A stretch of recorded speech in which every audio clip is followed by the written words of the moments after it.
Well, it is an image that has enraged people across the nation. And tonight, for the second preseason NFL game, 49ers quarterback Colin Kaepernick has refused to stand for the national anthem. He says he will not stand until there is justice in this country for those wrongfully killed at the hands of police.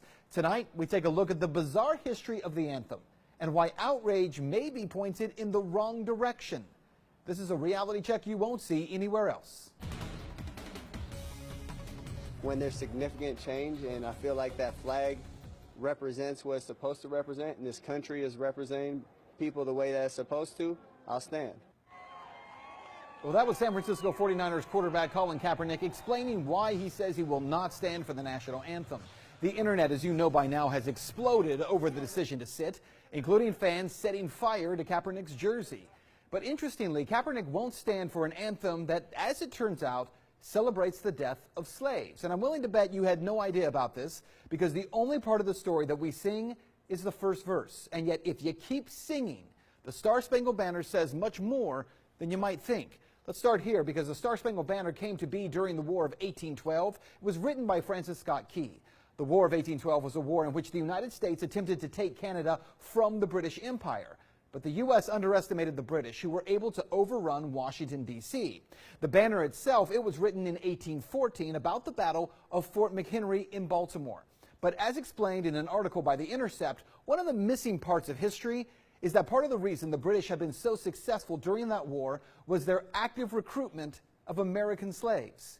Whole families found their way to the ships of the British, who accepted everyone and pledged that no one would be given back to their owners. Adult men were trained to create a regiment called Colonial Marines, who participated in many of the most important battles, including the August 1814 raid on Washington. Then on the night of September 13, 1814, the British bombarded Fort McHenry. Key, seeing the fort's flag the next morning, was inspired to write the lyrics for the Star-Spangled Banner. So without question, American slaves played a role in fighting against Americans in that battle. About 6,000 former slaves total fought with the British to secure their own freedom. And Key, he speaks of them when he writes this: "No refuge could save the hireling and slave from the terror of flight or the gloom of the grave, and the Star-Spangled Banner in triumph doth wave o'er the land of the free and the home of the brave." Which candidly turns the anthem as we know it on its head. See, for those slaves, this was not a land of the free. Reality check. During the War of 1812, there actually was one group fighting for their freedom.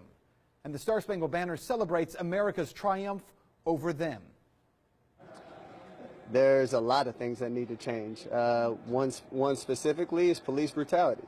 There's people being murdered unjustly and not being held accountable. Cops are getting paid leave for killing people. So what you need to know is that for all the outrage over Colin Kaepernick, let's end here with a question. In 2015 alone, 102 unarmed black men were killed by police nationwide, and hundreds have died every year. 2014, remember this guy, Eric Gardner? He was choked to death by police because he had sold loose-leaf cigarettes. No officer was charged.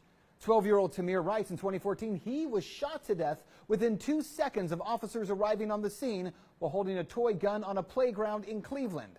And no officer was charged there either. Even this year, 2016, Philando Castillo, he was shot to death in Minneapolis. He had a concealed carry license. He never touched his gun. Yes, he had a gun on him, but he told the officer about it. And yet he was shot to death anyway. And these are only 3 faces of the hundreds of unarmed black men who have died at the hands of police officers. Now here's the question.